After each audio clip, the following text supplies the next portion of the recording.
Welcome back to the Japan Travel Vlogs. I hope you're hungry because this one is all about eating and exploring around Kyoto. We enjoyed street food, noodles, tonkatsu and a late night meal at an izakaya. We saw shrines, the bamboo forest, walked down lantern-lined alleyways and enjoyed the city at the height of autumn. This was definitely a trip to remember.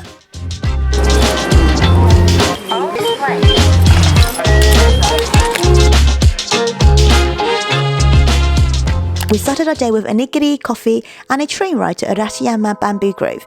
Quick tip, the earlier you go, the less people there are. We got there around 10 a.m.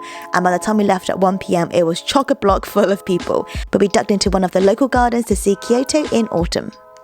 We have just come back from the Sogenchi Pond Garden and it is very beautiful. Really pretty. Like, especially when it's framed with all the golden leaves and the red trees, and it's just very serene. I know autumn's like leaves go orange and stuff, but like these are bright red. It's really pretty. Yeah, there are crowds away from the gardens, but to be honest, they're not loud or obnoxious or anything, so you don't even realise that people are here until you turn around and see them. The pathways are quite small to here. There's like one route to up here, so it just seems like it's really busy, but it's not. But now we are going to go to... Oh, there's a toilet. The toilet. I was just saying, like, this vlog was meant to be about the bamboo forest, but it's turned into like tree spotting with Gion and Hannah. The trees are so pretty. They're so like, look at that tree. They're just bright red and it's just so beautiful. Like, it's so beautiful.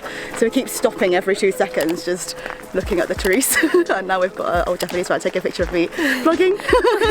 No, I've just found some random mushrooms on a tree. These look like fun guys to hang with.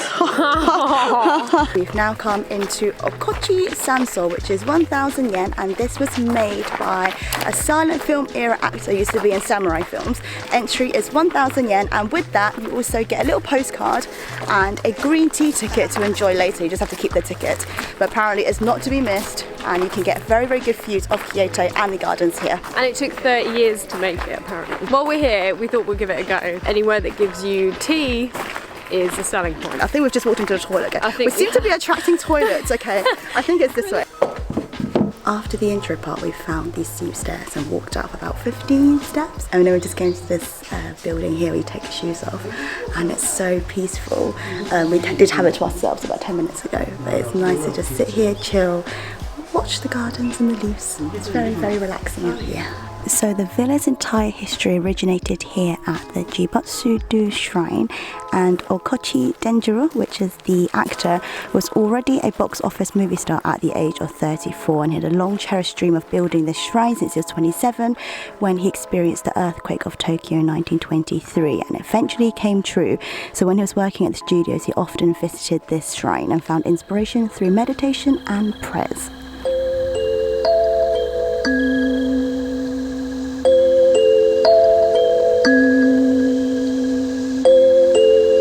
This was definitely a pinch me moment and we couldn't believe our eyes at the view that greeted us.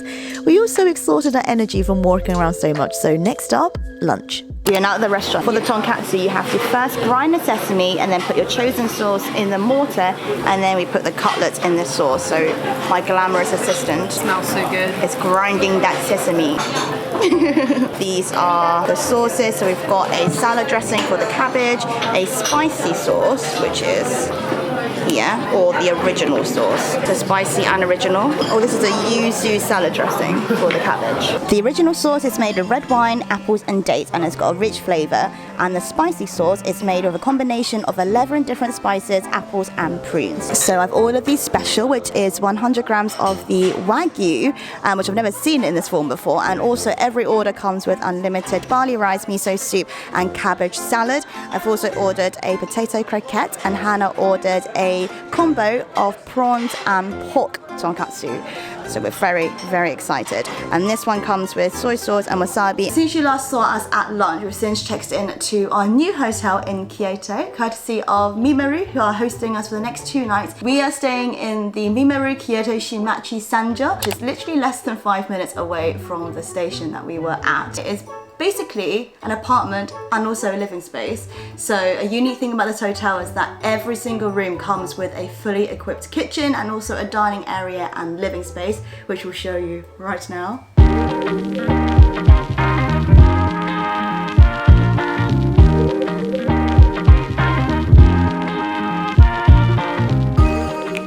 They've got a double bed and 3 futons as well, so this can sleep up to a minimum of 4 to 6 people. Just having the futons as well is a really nice touch, especially for like a hotel. I'm really excited to sleep on one tonight. It feels a bit more authentic in a way. The concept of this is that it's like a modern Japanese atmosphere, but also home away from home, which it honestly feels like. And as it's quite family friendly, you could easily kind of stay here with a group, and I think be really comfortable. I feel like we're slowly upgrading our experience from being like in a hostel, then a capsule hotel, then a hotel, and now to like our own freaking apartment in the middle of Kyoto. So yeah, thank you so much to the Mimaru team for hosting us over the next 2 nights.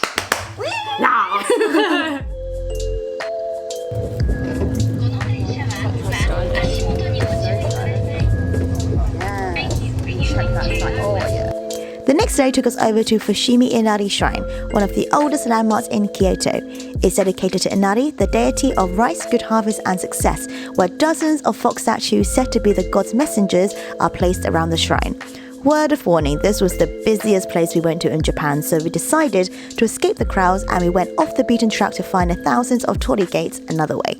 Hannah has advised us to go off path and we found this shrine here, which is cool because there's like hardly anyone else here. We've just stumbled upon this shrine and saw this, and it's called the Kanai Bina. And you write down your wish, your name and your age. There's a selection of different coloured pens, and then once you've written it down, you bind it onto the fence. And we're going to follow down that path now. We've wandered off further uphill and there's a bamboo grove. You're surrounded by bamboo. It's very peaceful, you're away from the crowds. So if you didn't want to do both with the bamboo grove yesterday, this is a cool place to still come and see it and feel like you've got the entire place to yourself. And there was a sign that said that if you wanted to go to Mount Inari, it's a 40-minute walk. We love a bit of lo-fi, so I thought I'd put on this playlist in honor of our walk. Give me a lo-fi dance. This next part's going to be me putting on music similar to this and a montage of our clip to make it seem a lot more exciting than us walking along the path along the forest.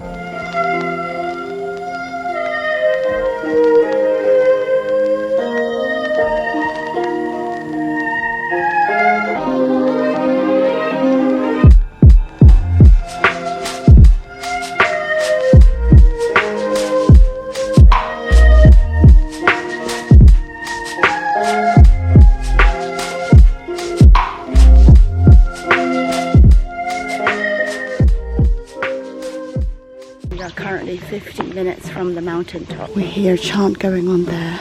We've come into this clearing and it's abandoned. We just heard a big bang out there in the distance, so I'm walking back to the entrance.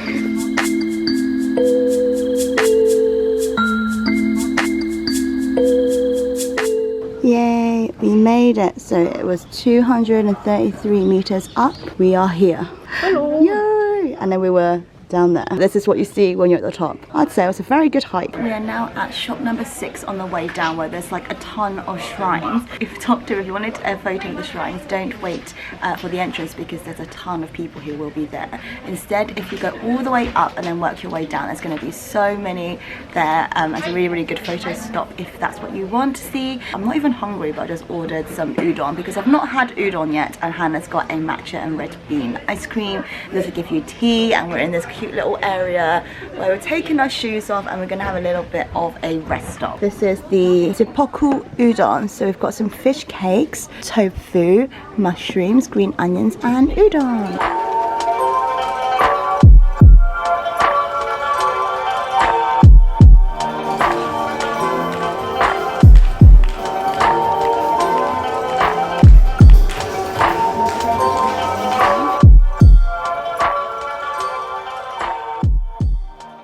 I'm now at Nishiki Market. It's open from about 9-10 o'clock till 6 p.m. and they've got so much street food and seafood and souvenir shops and pastries, so I am in my element, and it's raining outside, so obviously I have to come in and eat some food.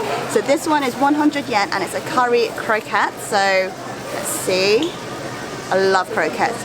Ooh, I thought it was going to be like a runny sauce, but it's more like a paste.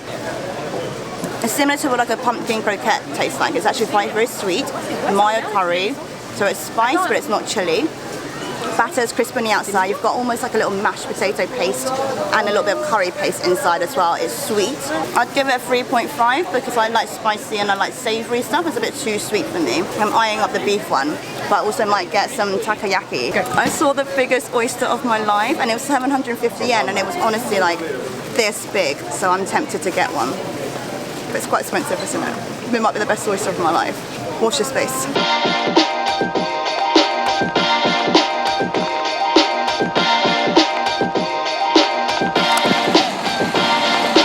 How did you find it? It was really good. It's kind of like strange because it's like a Yorkshire pudding, even the way that it's cooked. I don't mind octopus, but the texture of it gets to me, it's really chewy. So this is like a nice alternative because it's really squishy. Just make sure you let it cool down before you eat it because I just threw it in my mouth and it was boiling hot. I actually get what Hannah meant about it being like a Yorkshire pudding. When I tasted it, I was like, oh no, I've thought of it like that before. But when you first bite into it, outside's a little bit chewy, and then inside it's kind of like harnessed this gooey center, which is kind of like a runny, creamy batter. And you've got little chunks of octopus inside. You've got the mayonnaise over the top, the bonito flakes, which is nice because it's so chewy and soft. It's nice to break it up a bit. It's not spicy. It's a very, very mild taste, seafood taste. A little bit of like almost like a barbecue-y sauce as well over the top. But yeah, it's good. But like 8 of them is quite a lot. 500 yen. Wait for it to cool down because otherwise you're just eating this thing in one bite and you're like... This is what it's like on the inside. I've got a little tentacle in there, some onions, very, very gooey batter. So it seems like it's not properly cooked. It's different to the ones I've had. The ones I've had before, there's just nothing inside but a little bit of octopus. I don't think that's an authentic way of having it. I like it. As Hannah described it, it's like a smoky barbecue seafood Yorkshire pudding.